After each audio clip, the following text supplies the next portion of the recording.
शुरू करें, चलो।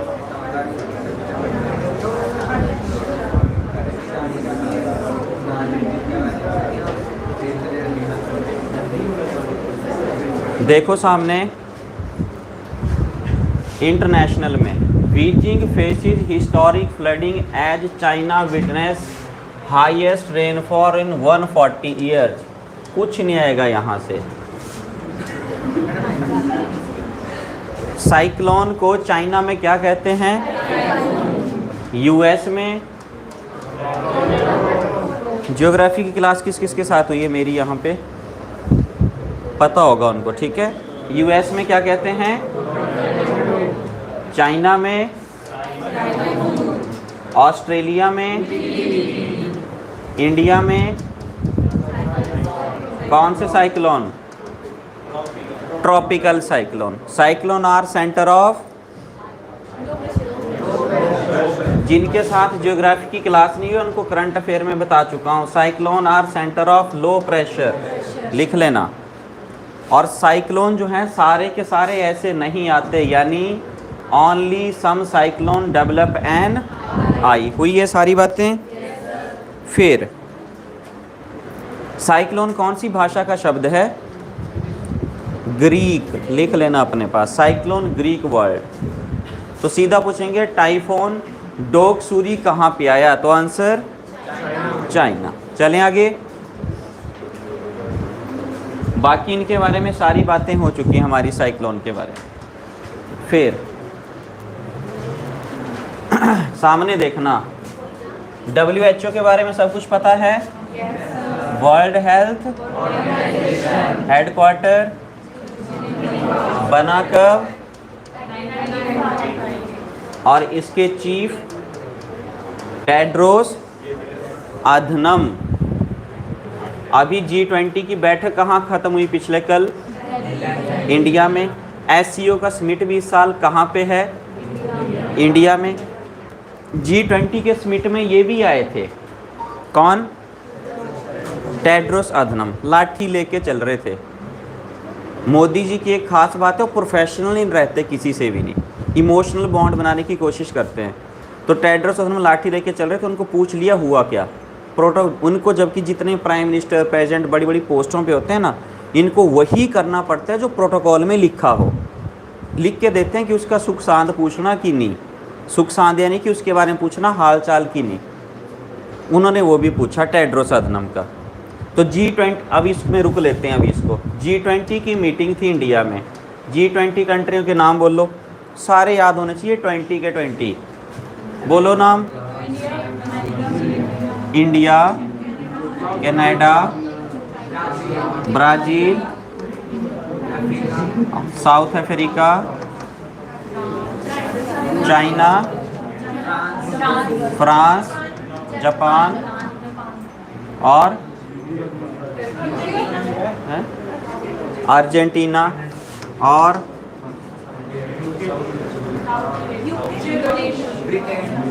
हो गया, और जर्मनी भी, जर्मनी और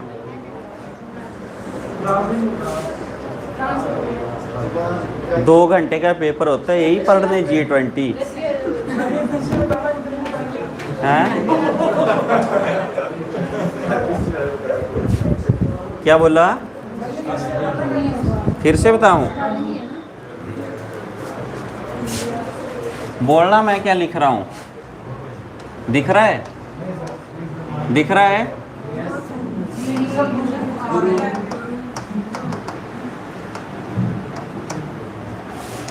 दिख रहा है? क्या लिखा?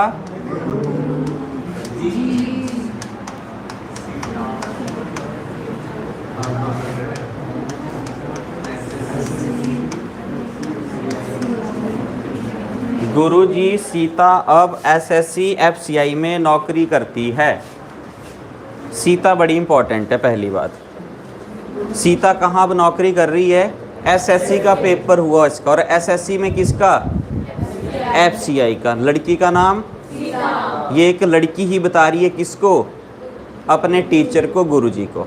20 कंट्रियों के नाम हैं ये।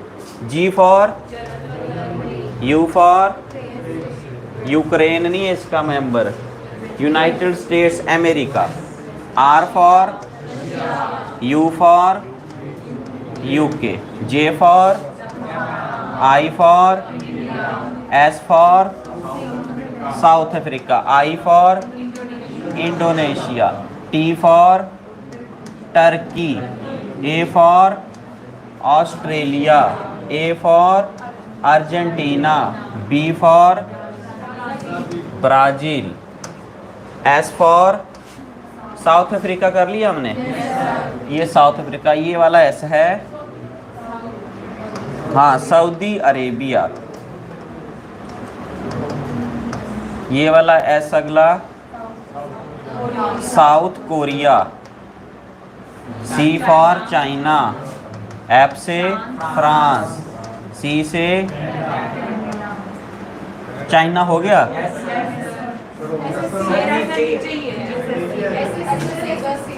चाइना हो गया, तो ये सी है कनाडा।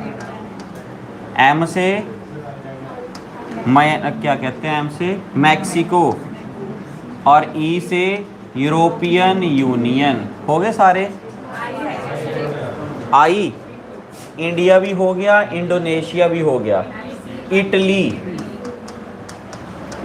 हो गए 20। पेपर में पक्का G20 के मेंबर के नाम आएंगे क्योंकि इंडिया में सबमिट हुआ है। लिख लो अपने पास है सारा। G20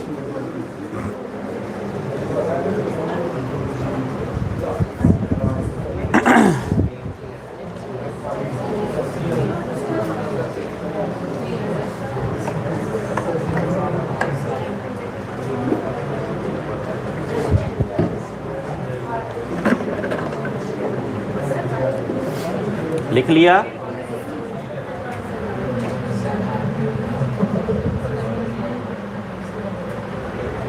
जल्दी लिखो।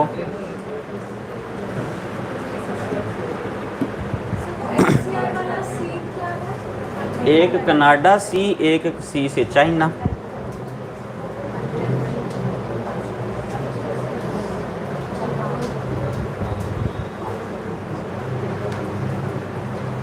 ऑनलाइन वाले दोस्तों को पता चल रहा है?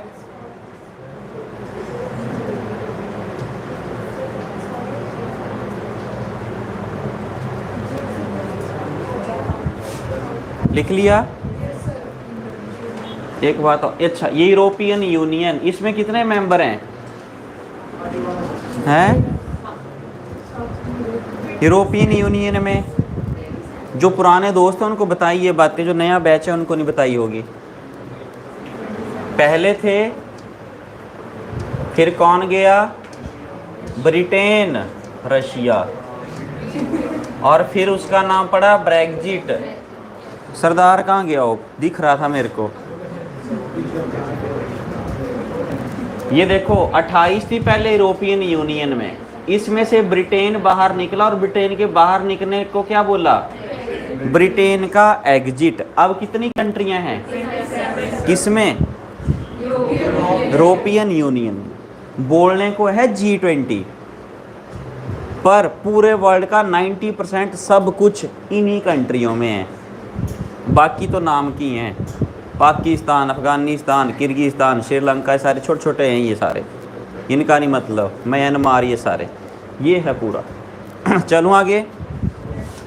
न्यूज़ थी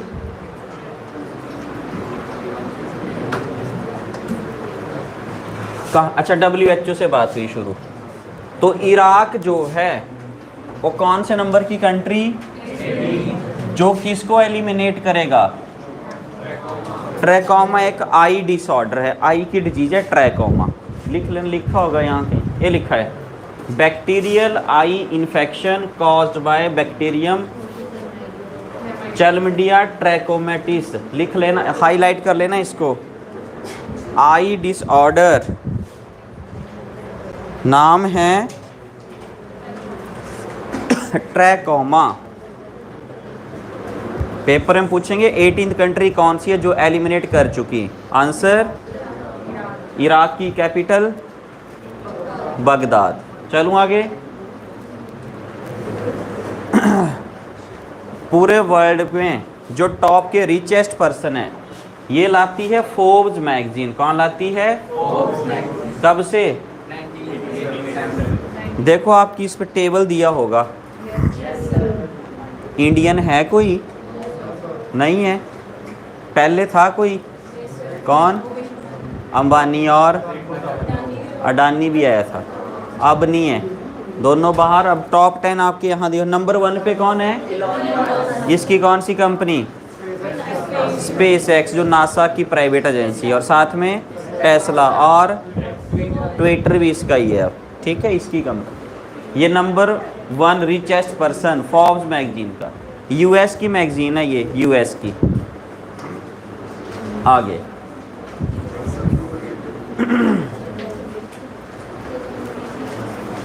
ये जो पिछले महीने हमने पढ़ा था ना बुद्धिज्म का, मैंने तब भी आपको कहा था कि जो बुद्धिज्म है बहुत इंपॉर्टेंट। उसका जन्म कहाँ हुआ? कहाँ हुआ? लुम्बिनी नेपाल में। डेथ कहाँ हुई? कुशीनगर यूपी में। पहला उन्होंने स्पीच कहाँ पे दी थी? सारनाथ में। और क्या इंपॉर्टेंट है? बुद्धिस्ट काउंसिल कितनी हुई? 4 की 4 का। वेन्यू और प्रेसिडेंट कौन था उस टाइम, राजा कौन था, वो भी जरूरी है। ठीक है, ये पढ़ना आपका काम। चलूँ आगे। कौन सा? पिछला जो करंट अफेयर था उसमें एक आया था ना कि बुद्धिज्म वाला डे कब सेलिब्रेट करते हैं, जो इनका नया कैलेंडर था पिछले वाले करंट अफेयर में 1 से 31 जुलाई वाले में।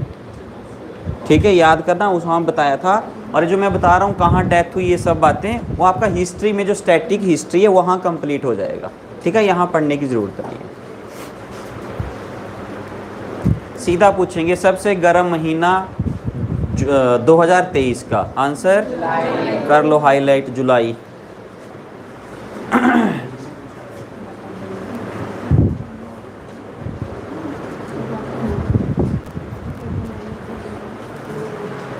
इराक कहता है कि हम होमोसेक्सुअलिटी वर्ड का यूज नहीं करेंगे, तो कौन सी टर्म यूज करेंगे? सेक्सुअल डेविएंस। सीधा।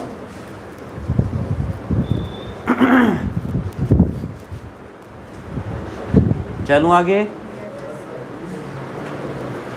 ये बड़ा जरूरी है यार, सामने देखना। ऑकस क्या है? ए फॉर ऑस्ट्रेलिया, ये यूके और ये यूएस। तो ऑकस में कितनी कंट्रियां? और ऑकस बना कब? अब देखो नाम ही बता रहा है। एक कौन? बीच में ये तीनों 3 कॉन्टिनेंट में हैं। इधर हो गया अमेरिका, ये हो गया यूरोप में यूके, और एंड में ऑस्ट्रेलिया से ऊपर यहाँ कौन सी कंट्री? और यहाँ पे साउथ चाइना सी। ये देखो सामने यहाँ पे खड़ी हो जाओ, देखो हाथ लगाओ, वहाँ पे पेन लगाओ। एशिया, इंडिया जहाँ पे, ये इंडिया, ऊपर को चाइना, ये चाइना, और नीचे को ऑस्ट्रेलिया। सबसे एंड में नीचे आ जाओ, ये ऑस्ट्रेलिया। ऑस्ट्रेलिया और चाइना के बीच में जो भी है ना, ये साउथ चाइना सी है। अब चाइना क्या एक ही पर्पज है, अरुणाचल प्रदेश भी मेरा, नेपाल भी मेरा, रशिया का कुछ हिस्सा भी उसका, मंगोलिया का कुछ हिस्सा भी उसका। तो अब अमेरिका, बैठ जाओ, अमेरिका जो पावरफुल कंट्री है उसने किसके साथ मिलके, और साथ में ऑस्ट्रेलिया बोला, ये रहा अमेरिका, ये रहा यूके दूसरा जिसने 75 कंट्री पे राज किया, ये ऑस्ट्रेलिया। बोला कि यूएस की जो भी मिसाइल होगी वो कहाँ से उसको लॉन्च करेंगे? साउथ चाइना सी से। और साउथ चाइना सी में ऐसे नहीं कर सकता था, कोलैबोरेशन करने पड़ा। किसके साथ? सिर्फ चाइना को बैलेंस करने को। G20 हुआ तो चाइना का कोई नहीं, मतलब लीडर आया था उनका, पर शी जिनपिंग नहीं आया था। और रशिया वाले व्लादिमीर पुतिन ने, उनकी अपनी कुछ रही होगी पर्सनल प्रॉब्लम, वरना उनको अरेस्ट रुस्ट जो भी था वो नहीं आया इसलिए। पर चाइना जो था, ये भी छोड़ो, G20 की जो प्रेसिडेंसी थी इंडिया की, आज तक ऐसा काम इंडिया में पहले कभी नहीं हुआ। इतनी सारी मीटिंग्स हुई पूरे साल में, और डिफरेंट स्टेट्स में हुई, हिमाचल, हरियाणा, पंजाब, जम्मू कश्मीर, उत्तराखंड, हर जगह। और ये मैं नहीं कह रहा हूँ, कांग्रेस के एमपी हैं शशि थरूर, बड़ा इंटेलिजेंट पर्सन है, उनकी स्टेटमेंट है। बोले जिसने जो बोलना है वो बोले, चाहे बीजेपी है चाहे कांग्रेस है, पर ऐसी आज तक असेंबली ऑर्गेनाइजेशन इंडिया में नहीं हुई जो मोदी ने करके दिखाया। सबको सेटिस्फाई करना, 20 कंट्री आई थी और बोलने को है 20, पूरा वर्ल्ड उन्हीं में ही समाया है, और सब भेजे खुश करके। पर मोदी में ना एक्स्ट्रा पावर है, हमारी तुम्हारी तरह नहीं है। तुम 2 दिन ना 15 घंटे काम करके देखो, तीसरे दिन तुम उठोगे ही नहीं, थक गए, करके देख लेना। वो बंदा कंटिन्यूस चला होता है, कंटिन्यू। पर वो बातें बात की छोड़ो, इनको है क्या है, क्या बोला, बोलो। उसका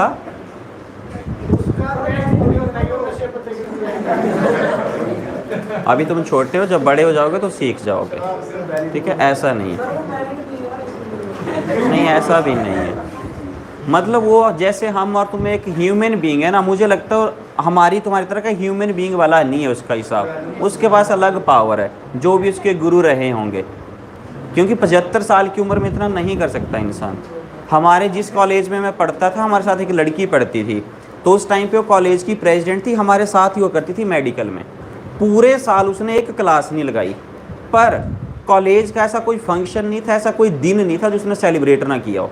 आज तक की हमारे कॉलेज की सबसे फेमस प्रेसिडेंट रही वो लड़की, पर उसने क्लास एक नहीं लगाई थी। इतना एक कॉलेज चला रही थी वो, सिर्फ एज ए प्रेसिडेंट एक कॉलेज। मोदी तो देश चला रहा है। मतलब जब मैं मोदी को देखता हूँ तो मेरे दिमाग में वो लड़की आती है, क्योंकि उसने जितने भी कॉलेज में पढ़ते थे ना लड़के लड़कियाँ, सबको पता था कि ये सब कुछ सेलिब्रेट करिए, आज चाइल्ड डे है, आज चिल्ड्रन डे है, आज ये है, आज सब कुछ कर रही थी वो। तो देखो इधर ऑकस, बातें नहीं, ऑस्ट्रेलिया, यूएस, यूके, ये देखो testing ground for hypersonic long range weapons, ये होगा, ये देखो ऑस्ट्रेलिया में, ये पहला शब्द। यूएस की सारी मिसाइलों का जो लॉन्च होगा, परीक्षण होगा साउथ चाइना सी से, रीजन सिर्फ चाइना को बैलेंस करना। तो आपके लिए ऑकस जरूरी हो जाता है, ऑस्ट्रेलिया, यूएस और यूके।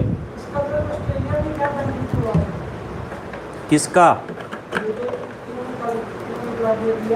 इधर चाइना है, कल को बोल देगा नीचे आके साउथ चाइना सी सारा हमारा ही है। इनका कैसे हुआ? सिर्फ जो कंट्री की बाउंड्री है वो तुम्हारी है, बाकी एक नॉटिकल माइल्स करके डेफिनेशन होती है कि इतने एरिया तक किसी कंट्री से, इतने एरिया तक तुम्हारा, उसके आगे सबका है। चाइना नहीं मानता ऐसा, इसलिए चाइना को बैलेंस करने के लिए ऑस्ट्रेलिया ने ये किया। चलूँ आगे, फिर ये देखो चाइना की इकॉनमी कहाँ। अब ना कुछ बातें समझ लेना, ये था 5 रुपये, 10 रुपये, 15 रुपये, 20 रुपये, 30 रुपये, जो भी मान लो। किसी चीज़ का प्राइस शुरू में कितना था मान लो, बढ़ना शुरू हुआ, एक आधी चीज़ का नहीं, मैक्सिमम चीज़ों का। अच्छा, एक होती है इन्फ्लेशन। इन्फ्लेशन यानी ऐसा नहीं है कि आलू का रेट बढ़ गया और प्याज का महंगाई होगी, नहीं। चाहे आलू, प्याज, खाना पीना, रहन सहन, कोचिंग का, पंखे का, बिजली का, पानी का, जब सब चीज़ों का रेट बढ़ता है, सब चीज़ों का एक बराबर, उसको कहते हैं महंगाई। ऐसा नहीं कि टमाटर महंगे हुए और बोलना शुरू कर दिया क्या हो गई महंगाई, ऐसा नहीं है। सब चीज़ों के रेट बढ़े, जब एवरेज देखते हैं उसको कहते हैं इन्फ्लेशन। तो जब बहुत सारी चीज़ों के रेट बढ़े तो क्या हुई, ये देखो इन्फ्लेशन। और बहुत टाइम तक फिर वो ऐसे यहाँ पे रही। उसके बाद रेट देखना आपके सामने, पहले कितने थे, फिर कितने हो गए, फिर धीरे धीरे क्या होना हुआ शुरू, कौन सी स्टेज आई, डिफ्लेशन। जहाँ से शुरू हुए थे उससे नीचे आगे दोबारा से ऊपर बढ़ने लगे। तो जब बहुत सारी चीज़ों के रेट बढ़ते हैं उस सिचुएशन का नाम जब बहुत सारी चीज़ों के रेट एक टाइम के बाद घटना शुरू हुए उसका नाम डिसफ्लेशन। क्या नाम है? अब याद रखना, शुरू में कितने रेट थे? 10 से कितने हुए? 20 से रेट फिर 15, 14, 12, 11 पर किससे ऊपर रहने चाहिए? नहीं, किससे ऊपर? जहां से शुरू हुए थे, जहां से शुरू हुए थे उससे ऊपर रहें, उसका नाम। और जहां से शुरू हुए थे वहां से भी नीचे आ जाएं, उस सिचुएशन का नाम क्या है? और फिर इकॉनमी में दोबारा बूम आए, दोबारा रेट बढ़ने लगे, तो सिचुएशन का नाम रीफ्लेशन। पेपर के क्वेश्चन है ये। इन्फ्लेशन चीज़ों के रेट बढ़ना, जहाँ से शुरू हुए थे उससे ऊपर रहना डिसफ्लेशन, उससे भी नीचे करना डिफ्लेशन, दोबारा से चीज़ों के रेट बढ़ना शुरू होना रीफ्लेशन। बना लो अपने पास। चाइना में सिचुएशन है डिफ्लेशन वाली।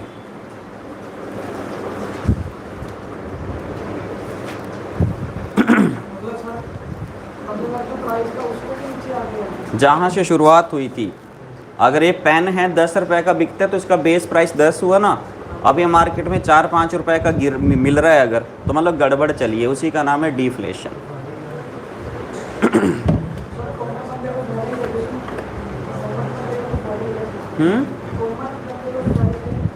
कॉमन बंदे को फ़ायदा क्या जब मार्केट में बचेगा ही कुछ नहीं। बाहर जाओ, ये पेन आपको 1-1 रुपए का मिले, थोड़े दिन के बाद पेन नहीं ख़त्म, फिर कहाँ से लाने? जो पेन बना रहे हैं उसकी लेबर, जिसकी कंपनी है उसका प्रॉफिट कहाँ गया? 1-2 रुपए। फिर वो बनाएगा, फिर बंद हो जाएगा काम, फिर आएगी सिचुएशन डिफ्लेशन वाली। नहीं होता।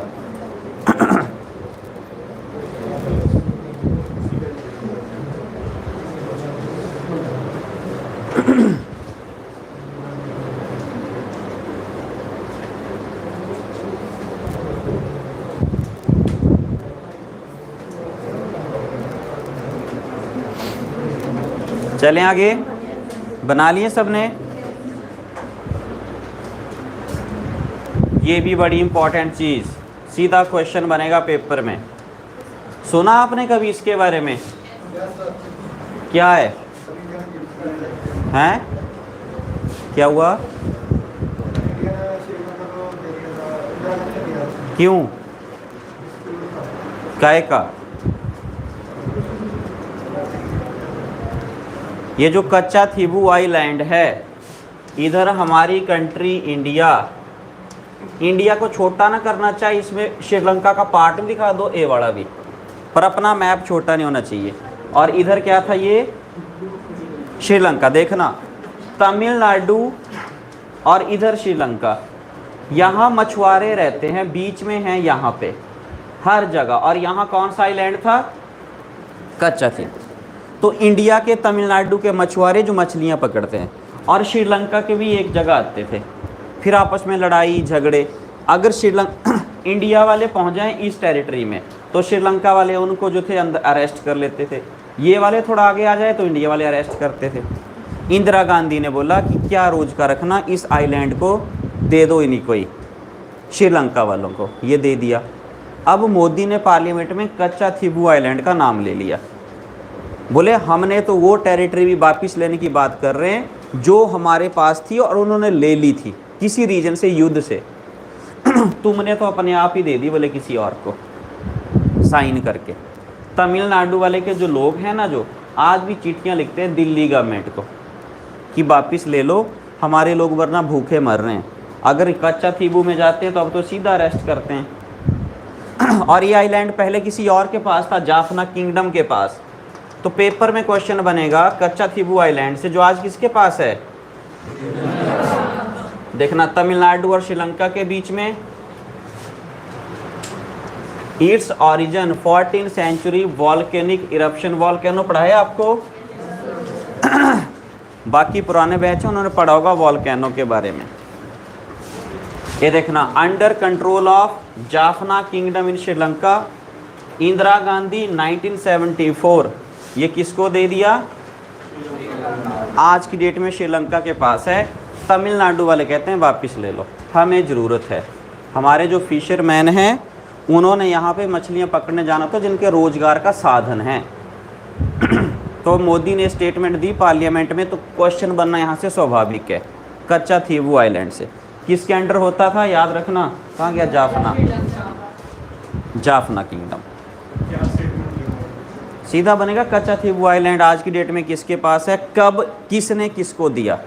तो इंडिया ने श्रीलंका को 70, हाँ तो 1974 यानी कि उस टाइम पे प्राइम मिनिस्टर कौन थी, ऐसे क्वेश्चन बनेगा। उस टाइम प्रेसिडेंट कौन था, ऐसे क्वेश्चन बनेगा। बोलो, प्रेसिडेंट फखरुद्दीन अली अहमद। आगे वापिस, अब ऐसे वापिस लेना थोड़ी है। अब मैं तुम्हें पेन दे दूं, बाद में पूछूं 50 साल बाद मेरा पेन वापिस दे, कि तुम ऐसे थोड़ी दोगे। तुमने भी तो अपना फिर दिखाना है कि नहीं, अब नहीं, ये है वो है। अब देखते हैं क्या होता है, कैसे होता है। ये तो सबको पता है। ये रशिया वालों ने बोला कि इंडिया से पहले भेजेंगे, इनका रास्ते में हो गया काम। तो लूना 25 किसका था, और इंडिया का, जहाँ चंद्रयान 3 जो लैंड किया उस जगह का नाम शिव शक्ति। साउथ पोल तो ठीक है, साउथ पोल पे पहुंचने वाली इंडिया पहली कंट्री है, पर उस पॉइंट का नाम जहां वो लैंड किया, चंद्रयान 3 से पहले कौन गया था, वो जहां उतरा उसका नाम तिरंगा। लिख लेना, चंद्रयान 2 जहां लैंड किया तिरंगा, और 3 शिव शक्ति पॉइंट। शिव शक्ति पॉइंट मोदी ने दिए 4 दिन पहले। न्यूज सुननी रोज 8 बजे, डीडी न्यूज, वहाँ सारा पता चलेगा करंट अफेयर का। ठीक है, लिख लिया। चलूँ आगे। अपॉइंटमेंट, उड़ीसा हाई कोर्ट का नया चीफ जस्टिस सुभाष तालपत्रा। सुभाष तालपत्रा। हमारे देश में आज की डेट में कितने हाई कोर्ट, शुरू के 3, बॉम्बे, मद्रास, कलकत्ता। हाई कोर्ट और सुप्रीम कोर्ट की रिट्स होती हैं, रिट्स कितनी। सुप्रीम कोर्ट की रिट का आर्टिकल क्या है, और हाई कोर्ट की रिट का, लिख लेना जिनको पता नहीं है। रिट की स्पेलिंग है WRIT। सुप्रीम कोर्ट की रिट 32, हाई कोर्ट की रिट 226। रिट जैसे मान लो आपने कोई पेपर भरा, आपने सुना होगा, उसने रिट कर दी, वही वाली रिट है। 5 होती हैं, डिटेल का टॉपिक है, मैंने आपको ऐसे ही बता दिया। जब स्टार्टिंग में सर मैडम पढ़ाएंगे आपका क्लियर हो जाएगा वहाँ पे। इतना याद रखो, रिट कितनी होती हैं। अच्छा, सुप्रीम कोर्ट का आर्टिकल 32, हाई कोर्ट का 226।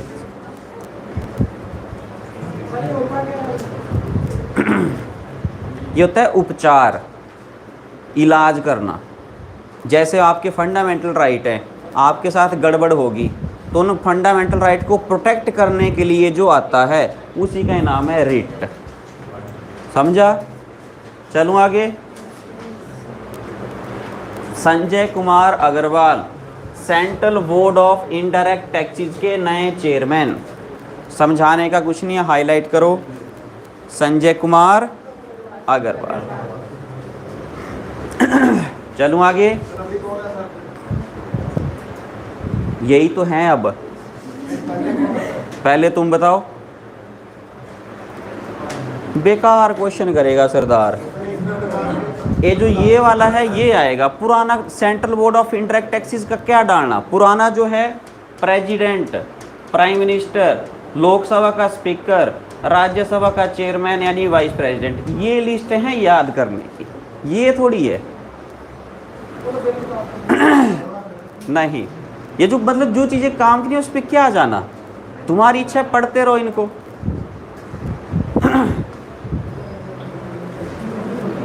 इसमें इंपॉर्टेंट है ये बोलना, फुल फॉर्म किसी को पता है? अच्छा लिखी है, insurance regulatory development authority of, कब बनी? 2000। नहीं, 1999 में। कैसी बॉडी है? लिख लेना अपने पास। इंश्योरेंस लिखिए पहली लाइन में, insurance regulatory and development authority of India 1999 statutory body. Statutory body कौन सी होती है? नए वाले पता है? याद रखना, जो बॉडी पार्लियामेंट के एक्ट के थ्रू बनती है, लिख लेना अपने पास। स्टैट्यूटरी बॉडी जो पार्लियामेंट के एक्ट के थ्रू बनती है उसको क्या कहते हैं? Statutory body. चलूं आगे,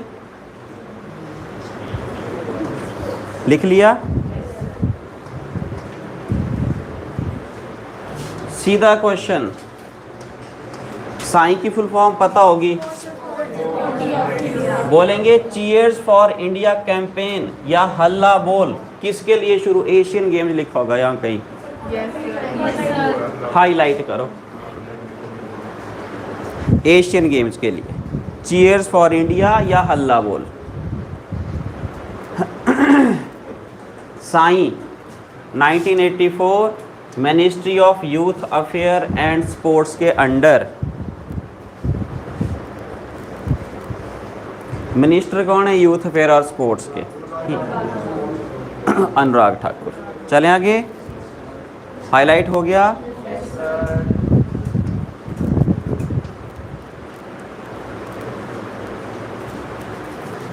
GM गुकेश जो 17 साल का लड़का है, रैंकिंग में किसको पीछे छोड़ दिया? बस इतना सा, फाइड रैंकिंग होती है उस पे। चलूं आगे, एशियन चैंपियंस ट्रॉफी हॉकी वाली कौन जीता? कौन हारा? इंडिया आज तक का सबसे ज़्यादा बार चैंपियन है, कितनी बार? और 3 बार पाकिस्तान। हाईलाइट करना, इसको पूछेंगे। 4 बार का चैंपियन इंडिया, 3 बार पाकिस्तान। एशिया की ट्रॉफी हॉकी वाली। हमारी नेशनल गेम्स हॉकी है। चलूं आगे,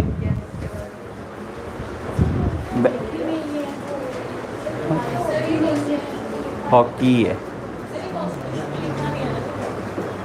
कॉन्स्टिट्यूशन में थोड़ी लिखनी है बातें, हाँ, कॉन्स्टिट्यूशन से कोई लेना देना नहीं है इसका। बैंकिंग देखना, ये पिछले करंट अफेयर में भी आ चुका है। डिजिटल पेमेंट में नंबर 1 पे कौन था पूरे वर्ल्ड में? इधर देखो, आरबीआई कहता है कि कितने % इंक्रीज हुआ डिजिटल पेमेंट में। बैंकिंग वालों के लिए सीधा 13.24 पेपर का क्वेश्चन है, सीधा 13.24। कभी जब सरकार हुआ करती थी इससे पहले, बीजेपी से पहले कांग्रेस की, तो बहुत सारे लीडर कहते थे कि इंडिया में नहीं चलेगा गूगल पे, अमेजोन, क्या कहते हैं और क्या, पेटीएम या फिर जो भी और होता है, बोले कुछ नहीं चले। मैं नहीं कह रहा, पी चिदम्बरम ने कहा था, उनकी स्टेटमेंट थी ये। अब जब ये हुआ तो उनकी स्पीच वायरल हो रही थी कि आपने तो ये बोला था, अब कैसे हुआ? तो वो नहीं मानते थे कि होगा कि नहीं, लेकिन ये आपके सामने आंकड़े हैं, ठीक है। और साथ में आरबीआई के बारे में बता दिया नए बैच वालों को। आरबीआई का हेडक्वार्टर मुंबई। आरबीआई कब बना? 1935। आरबीआई का एक्ट कब आया? 1934। आरबीआई का नेशनलाइजेशन कब हुआ? 1949। हुई हैं सारी बातें। आरबीआई और किस किस का सेंट्रल बैंक हुआ करता था 48 तक? नए वाले, पाकिस्तान और म्यांमार। बताइए, नए वाले हाथ खड़ा करो। ये दिख रही है मुझे 3 लड़कियां, कौन सा बैच है? 7 अगस्त वाले। और कौन है यहाँ? 7 अगस्त। बताइए ये वाली बातें। चलो फिर आगे, पिछला हो गया। फिर axis bank partners with kiwi. Kiwi किसको कहते हैं? किसको कहते हैं? न्यूजीलैंड वालों को। तो देखना सीधा क्वेश्चन बनेगा कि एक्सिस बैंक किसके साथ? टू बॉस्टर क्रेडिट ऑन यूपीआई रुपए क्रेडिट कार्ड। ये रुपए कार्ड वही है प्रधानमंत्री जन धन योजना वाला। कितने रुपए का ओवरड्राफ्ट बताया था?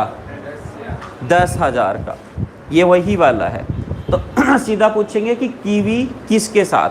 कीवी किसको कहते हैं? अगर मैं न्यूजीलैंड चला जाऊं, वहां पे जाके रहने लगूं, तो मेरे को भी क्या बोलेंगे? पर वहां के लोकल लोगों को क्या बोलते हैं? देखो मैं अगर मैं तो इंडियन हूं ना, आप भी कोई वहां चले गए तो कीवी हो गए, पर वहां के लोकल लोग माओरीज। लिख लो, local people of New Zealand. Online वाले दोस्तों को पता चल रहा है? Local people of New Zealand are known as Maoris. MAORIES।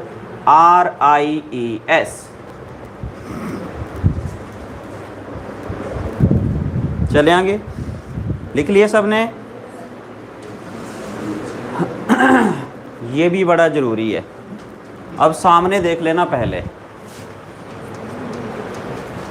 दो तरह की पॉलिसी होती है। एक का नाम मॉनेटरी पॉलिसी, दूसरी का नाम फिस्कल पॉलिसी। किसका काम है? और ये पहले किसका काम था? पहले। अब किसका है? आरबीआई और गवर्नमेंट दोनों का। पहली बात। दूसरी, फिस्कल पॉलिसी का काम है आज भी किसके बारे में? पैसा कहाँ से आएगा और पैसे को खर्च कहाँ करेंगे। यानी इनकम और बातें नहीं पीछे। इनकम और एक्सपेंडिचर किसका काम है? गवर्नमेंट ऑफ इंडिया का। किसके थ्रू? फिस्कल पॉलिसी के थ्रू। आरबीआई और गवर्नमेंट ऑफ इंडिया दोनों मिलके क्या देखते हैं? जिसका काम है महंगाई कितनी हुई और मार्केट में पैसा कितना भेजना है। इन्फ्लेशन और मनी सप्लाई किसका काम? आरबीआई और गवर्नमेंट ऑफ इंडिया का। कौन सी पॉलिसी? अब सुनना, आरबीआई का एक्ट कब आया? 1930। इस एक्ट में अमेंडमेंट की। बहुत ज़रूरी है सबके लिए, चाहे एसएससी के हैं चाहे बैंकिंग के हैं। ये अमेंडमेंट हुई आरबीआई के एक्ट में कब? और उसमें एक कमेटी बनाई, मॉनेटरी पॉलिसी कमेटी। क्या बनी? उसमें कितने member? 6 member. Monetary policy committee में कितने मेंबर डाले? उन 6 में 3 आरबीआई के और 3 गवर्नमेंट ऑफ। कितने हो गए टोटल? आरबीआई के गवर्नर आजकल कौन? शक्तिकांत। आरबीआई के गवर्नर को बनाया गया मॉनेटरी पॉलिसी कमेटी का, बट विदाउट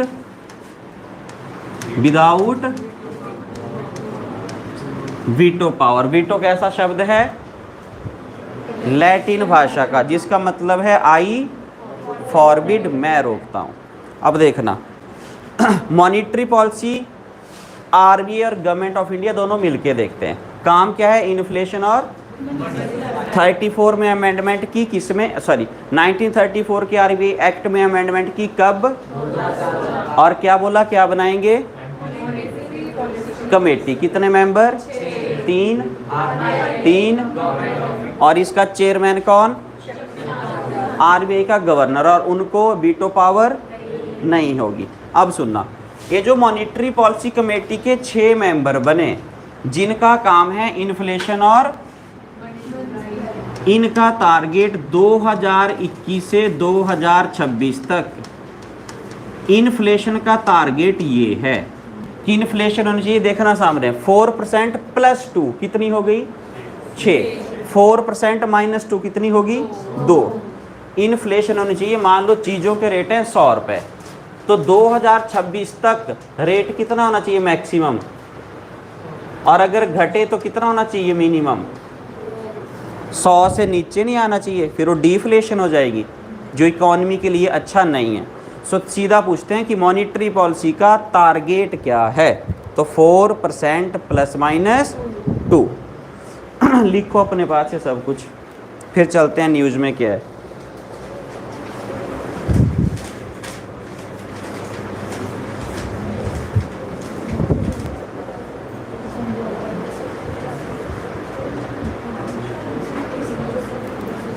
पॉलिसी लिखो, आर मॉनिटरी और fiscal, fiscal income expenditure, monetary income money supply.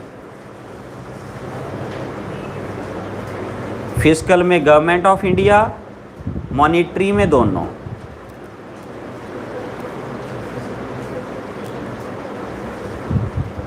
RBI का एक्ट 1934, अमेंडमेंट 2016, फिर मॉनिटरी पॉलिसी कमेटी, उसमें 6 मेंबर, 3-3 दोनों के। ऐसा क्यों किया होगा बताओ, क्यों किया होगा ऐसा कि दोनों आए। अच्छा, पहले मॉनिटरी पॉलिसी सिर्फ आरबीआई का ही काम था, अब दोनों, ऐसा क्यों किया होगा हैं? घपला क्या होगा इसमें?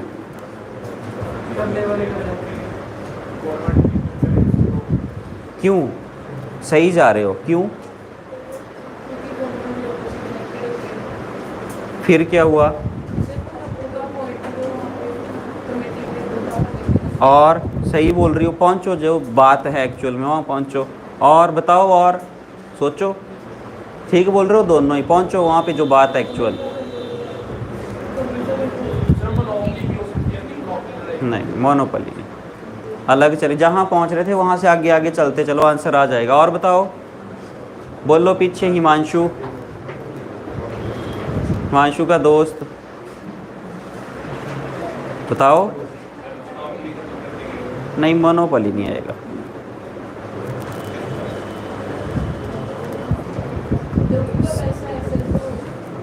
सरकार ने बोला कि आरबीआई देख रहा है इन्फ्लेशन, ध्यान से सुनना, मॉनेटरी पॉलिसी का काम क्या है, और मनी सप्लाई, मार्केट में पैसा कितना भेजना है। अगर तुम्हारी जेबों में पैसा ज़्यादा होगा ना, तो तुम घूमने फिरने, ऐश, शॉपिंग, खाना पीना दौड़ते रहोगे। सरकार चाहती है कि तुम्हारी जेबों में कम पैसा हो, पर इतना भी कम ना हो कि कोविड की तरह सिचुएशन बन जाए, कोई बाहर ही ना जाए। पैसा हो पर ज़्यादा ना हो, इतना हो कि इकॉनमी में ग्रोथ बनी रहे, इतना ज़्यादा ना हो कि इन्फ्लेशन ही हो जाए। और ये काम था किसका, सब कुछ करने का डिसाइड आरबीआई का। पहले किसका काम था? फिर गवर्नमेंट ऑफ इंडिया ने बोला कि ये तो बात ठीक है कि तुम ही कर रहे, पर लोगों को जवाब तो हमने देना होता है 5 साल बाद कि इसका रेट बढ़ गया, इसका बढ़ गया, ये वो सारी चीज़ें। एग्जाम्पल, जब मेरे दादाजी थे तो 50 पैसे का 1 किलो घी आता था, मजाक नहीं कर रहा हूँ, हॉनेस्टली। पापा कहते हैं मैंने खुद खरीदा है 10 रुपये किलो के हिसाब से, और जब मैंने होश संभाला तो मैं था +2 में। उस टाइम मैं खुद लाया हूँ घी 120 रुपये किलो। आज बोलना घी का रेट 500 तो आएगा नकली, 800 अगर बिल्कुल प्योर। हाँ, ये ठीक कह रहा है, ये बिल्कुल प्योरिटी की तरफ जाना है तो 1000 रुपये किलो, 800 में आपको ठीक मिल जाएगा। सामने देखो, 50 पैसे, 10 रुपये, 120, 800 रुपये। ये पैसे की वैल्यू डाउन हो रही है, ये आपको बताऊंगा कभी। इसको कहते हैं डिवैल्यूएशन, और एक होती है डेप्रिसिएशन। पढ़ेंगे कभी, करंट अफेयर में टॉपिक आएगा, वहाँ बताऊंगा इन दोनों चीज़ों को। तो जब इन्फ्लेशन हुई तो सरकार ने बोला कि जवाब तो हमें देना है, तुम करते हो ठीक है, तुम्हारा ही काम है आरबीआई का, इकोनॉमी से रिलेटेड, पर अगर हमारे पर्सन आएंगे तो हम आपस में क्या करेंगे सेट, इन्फ्लेशन का टारगेट 4% ±2। ये रखा है 2026 तक। और ये अच्छी बात है मॉनिटरी पॉलिसी, मतलब देश के लिए भी, लोगों के लिए भी, और इकॉनमी में थोड़ा सा बूम लाने के लिए भी। इसीलिए गवर्नमेंट ने अपनी इंटरफेरेंस इसमें की, मोनोपोली का कुछ नहीं था। काम तो सारा आरबीआई का ही है, बस सरकार को कि नहीं थोड़ा सा तुम इस हिसाब से लो तो ये होगा। और इसके आने के बाद नुकसान कोई नहीं हुआ। पिछले से पिछले करंट अफेयर में पड़ा था जब 90,000 करोड़ का 3 गुना फ़ायदा हुआ था आरबीआई को, याद हो अगर आपको, 3 टाइम्स। पिछले साल हुआ था 30,000 करोड़, इस बार 90,000 करोड़ का प्रॉफिट, अपनी सैलरी खाना पीना सब डिडक्ट करके। तो फ़ायदा है, नुकसान नहीं है। चलूँ आगे, न्यूज क्या थी पर आरबीआई मॉनिटरी पॉलिसी कमी। अच्छा एक बात लिख लेना, जो मॉनिटरी पॉलिसी है ना उसके क्वांटिटेटिव टूल्स भी हैं, ये लिखा सामने। अगर क्वांटिटेटिव है तो साथ में दूसरे कौन से होंगे, उसकी ज़रूरत नहीं है। क्वांटिटेटिव कौन कौन से हैं, repo rate, reverse repo rate, open market operation, statutory liquidity ratio, cash reserve ratio और बैंक रेट। ये सारे मॉनिटरी पॉलिसी के इंस्ट्रूमेंट है। कौन से वाले, कई बार पेपर में यही पूछ लेते हैं कि which of the following are quantitative tools of monetary policy. तो ये रहे आपके सामने, open market operation, repo rate, reverse repo rate, statutory liquidity ratio, cash reserve ratio, bank rate. लिख लिया, चलूँ आगे। ये तो सबको ही पता है, हमारे देश का पहला पेमेंट बैंक नाम देखो अब क्या शुरू कर दिया, इको फ्रेंडली डेबिट कार्ड। बनता किसका है वैसे, पॉलीविनाइल क्लोराइड का। अभी भी पीवीसी का ही बनेगा, पर कैसा, सीधा क्वेश्चन बनेगा कि एनवायरनमेंट फ्रेंडली डेबिट कार्ड पहली बार किसने बनाना शुरू किया, नाम क्यों नहीं देती, देती है। एयरटेल की अगर सिम होगी, जहाँ से रिचार्ज करते हो वहाँ पे देखना बढ़िया अकाउंट बनेगा और घर आएगा डेबिट कार्ड। कितने पेमेंट बैंक हैं आज की डेट में, 6। और स्मॉल फाइनेंस बैंक बोलो 11। स्मॉल फाइनेंस बैंक 11 और पेमेंट बैंक 6। तो पहला पेमेंट बैंक कौन सा है, आगे। अच्छा ये भी सीधा बैंकिंग वालों के लिए सिर्फ, एयू बैंक ऐसा बैंक है जो आपको 24/7 प्रोवाइड करेगा सारी आपकी जो उनकी फैसिलिटियां हैं। AU small finance bank. चलूं आगे, स्मॉल फाइनेंस बैंक का नाम है एयू, है ऑनलाइन स्टूडेंट वीडियो के थ्रू है ये, मतलब आपको यहाँ सर्विस चाहिए तो मिलेगी, पर ऑनलाइन सर्विस है वीडियो कॉन्फ्रेंस के थ्रू, वीडियो बैंक। ये भी ज़रूरी है। इससे पिछले करंट अफेयर में बता चुका हूँ तुम्हें अगर याद हो। स्लो डाउन, एक साल में इकॉनमी के कितने क्वार्टर, 4। स्लो डाउन कंटिन्यू, क्या बन गया, रिसेशन, कंटिन्यू रिसेशन, और कंटिन्यू डिप्रेशन, हुई थी सारी बातें। तो कौन सी इकॉनमी रिसेशन में गई, डच किसको बोलते हैं, नीदरलैंड को, ठीक है।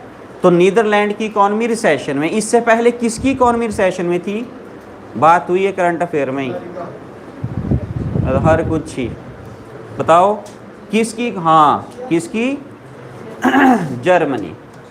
नंबर 1 की इकॉनमी कौन है, दूसरी चाइना, तीसरी जापान, चौथी, पांचवी, छठी। ये बातें हो चुकी हैं। तो पहले जर्मनी रिसेशन में थी, फिर उससे उबर गई। अब कौन रिसेशन में, नीदरलैंड। रिसेशन मैंने आपको बताया था, continue slow down for more than 2 quarter. चलूँ आगे, डेज। मुस्लिम वुमेन्स राइट डे कब कब हुआ, क्यों? क्योंकि उस दिन ट्रिपल तलाक के अगेंस्ट कानून बना था। इस्लाम में चलता है ट्रिपल तलाक, 3 बार बोलना तलाक तलाक तलाक, हो गया काम, ठीक है। अब देखना फेमस बात, ट्रिपल तलाक का जो बेस बना शाह बानो, और दूसरी तरफ कौन है, मोहम्मद खान। कौन? इनके हस्बैंड हैं ये, हस्बैंड के ऊपर केस किया था। जैसे हिंदुइज्म में होता है कि एक शादी कर लो, दूसरी करनी है तो पहली को डाइवोर्स दो, और उसके बाद अपनी जो फर्स्ट वाइफ है उसको भी आपकी इनकम का 20, 50, 70% जो भी कोर्ट डिसाइड करेगा वो देना पड़ेगा। जो भी कोर्ट डिसाइड करता है वो देना पड़ता है। इनके रहता है इद्दत की मुद्दत होता है, जब शादी होती है इनकी उस टाइम पे एक रकम फिक्स होती है कि इतने रुपए जो हैं, इद्दत की मुद्दत सिर्फ 2 या 3 महीने का टाइम पीरियड है वो। हमारे यहाँ तो पूरी उम्र का है जब तक प्राण नहीं निकलते, हाँ, पर इद्दत की मुद्दत 2-3 महीने का। तो शाह बानो ने अपने हस्बैंड मोहम्मद खान के अगेंस्ट केस किया सुप्रीम कोर्ट ने। बोले मेरा गुजारा नहीं होगा 3 महीने, मेरे को परमानेंट चाहिए। वही आधार बना किसके लिए, यूनिफॉर्म सिविल, और यूनिफॉर्म सिविल कोड के लिए रास्ता कहाँ से चला, ट्रिपल तलाक को बैन करने से। तो पेपर में पूछते हैं शाह बानो का केस कब हुआ, ईयर, और किसके साथ हुआ वो सामने लिखा है, और शायरा बानो का यूनियन ऑफ इंडिया के साथ कब हुआ, पेपर का क्वेश्चन है। ये ऑप्शन है, ये रही 85, 86, 87, 88। पता नहीं कितने पेपरों में क्वेश्चन आ चुका, शाह बानो हस्बैंड मोहम्मद खान, कितने ही पेपरों में ये बेस बना है। इस केस ने देश की दशा और दिशा दोनों बदल दी थी। कुछ चीज़ें बड़ी इंपॉर्टेंट हो जाती हैं हिस्ट्री के पॉइंट से, ये उनमें से एक केस है। दूसरा शायरा बानो का है, पढ़ना इनके बारे में, और डेट भी, डेट यानी ईयर। चलूँ आगे, लिख लिए पिछला। फिर ये आपको बताया हिरोशिमा, हाँ नहीं आंसर नहीं मैं बता रहा, आंसर आप बताएंगे, कुछ तो खुद करो। लो 50-50 कर दिया, इन दोनों में से एक है, पर नहीं। फिर हिरोशिमा डे कब होता है, नागासाकी डे 6 अगस्त को क्या फेंका था, 9 अगस्त को फैट मैन। पेपर का क्वेश्चन, जो 6 अगस्त को फेंका था अमेरिका ने जापान पे, 9 अगस्त को फेंका था अमेरिका ने जापान पे। बोला ये बॉम्ब किसका बना था और ये किसका बना था, तो ये बना था यूरेनियम का और ये बना था प्लूटोनियम का। अपना इसी शीट पे निकालो 9 अगस्त नागासाकी डे, निकालो 9 अगस्त नागासाकी डे, वहाँ लिखा है 6 अगस्त यूरेनियम और 9 अगस्त प्लूटोनियम में लिखा है, देखो करो हाईलाइट।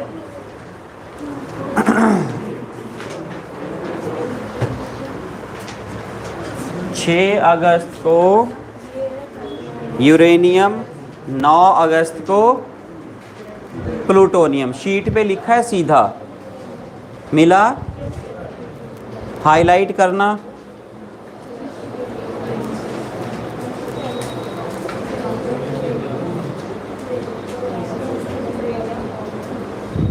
मिला, चलूं आगे। नेशनल हैंडलूम डे, तारीख, quit India movement, quit India movement का दूसरा नाम हिंदी है, वो दूसरा नाम पूछा, हिंदी थोड़ी पूछी। क्या कहते हैं, 8 अगस्त को कागजों में, 9 अगस्त को प्रैक्टिकली शुरू हो गया था। ये वही है गांधी जी का करो या वही वाला क्विट इंडिया मूवमेंट।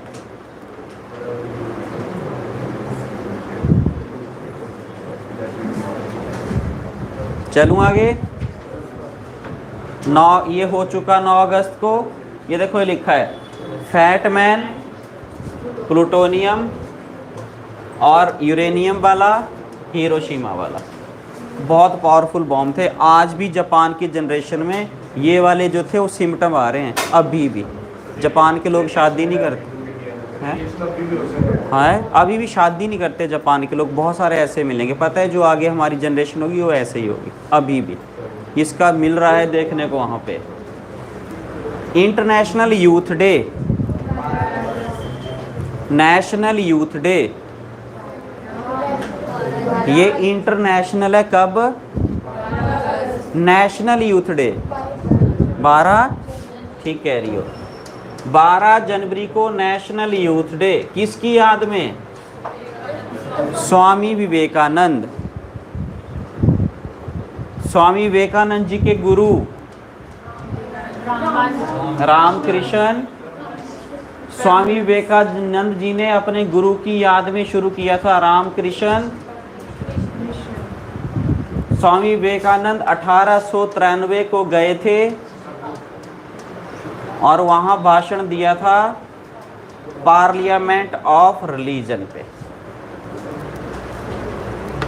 12 जनवरी national youth day, Swami Vivekananda ji की याद में। उनके गुरु रामकृष्ण परमहंस, रामकृष्ण परमहंस की याद में विवेकानंद जी ने एक मिशन चलाया, रामकृष्ण मिशन। और 1893 में ये गए थे शिकागो, वहाँ भाषण दिया पार्लियामेंट ऑफ रिलीजन पे।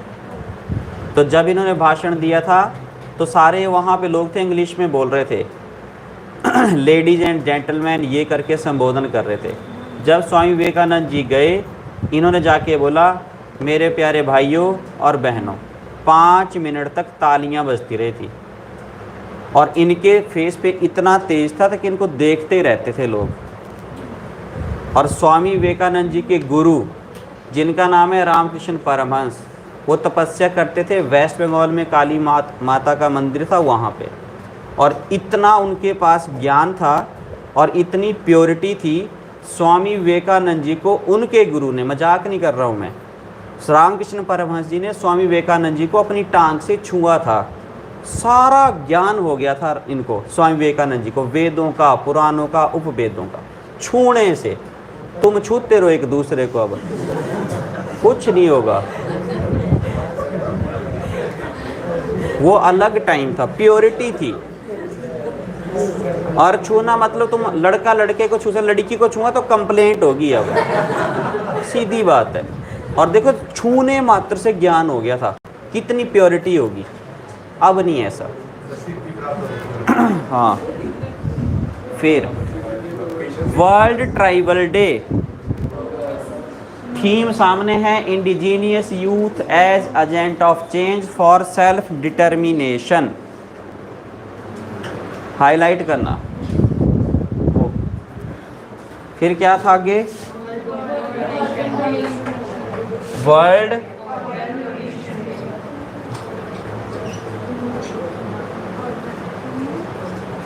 वर्ल्ड ऑर्गन डोनेशन डे, कितनी तारीख को?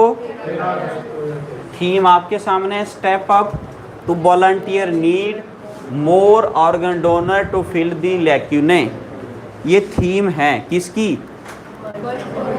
वर्ल्ड ऑर्गन डोनेशन डे की। अब देखना आप क्या क्या डोनेट कर सकते हो अपनी बॉडी का।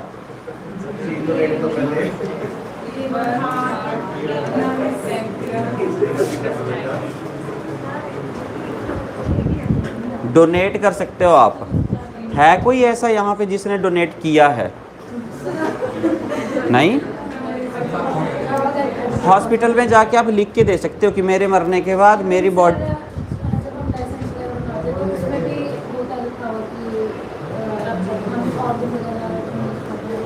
हैं? कैसे पता? पढ़ा था वो फॉर्म?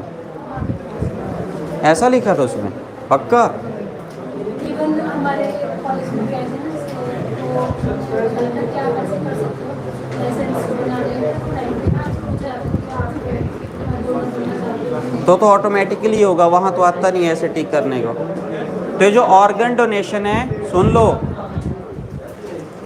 लो 1 मिनट, पढ़े लिखे हैं आप, अगर आप चाहो तो अपनी बॉडी के हॉस्पिटल में जाके फॉर्म भर के बोल सकते हो कि मेरे मरने के बाद मेरे जो भी आप डोनेट करना चाहते हो कर सकते हो। क्यों? सामने देखना, हर दिन कितने लोग उनको ये चीज़ें मिलती नहीं है तब मर जाते हैं। और देखना हर साल वेट कर रहे हैं अभी कि काश किडनी, लीवर, लंग्स जो भी उनकी नीड है वो मिलता, और 22 तो हर रोज़ मरते हैं। इसलिए ज़रूरत है किसकी? ऑर्गन डोनेट करने की। कब दिन होता है ये डे सेलिब्रेट? और ब्लड डोनर डे पढ़ चुके हैं, ब्लड डोनर डे, शाबाश, जून महीने में कराया था। बोलो कितना? जून महीने में।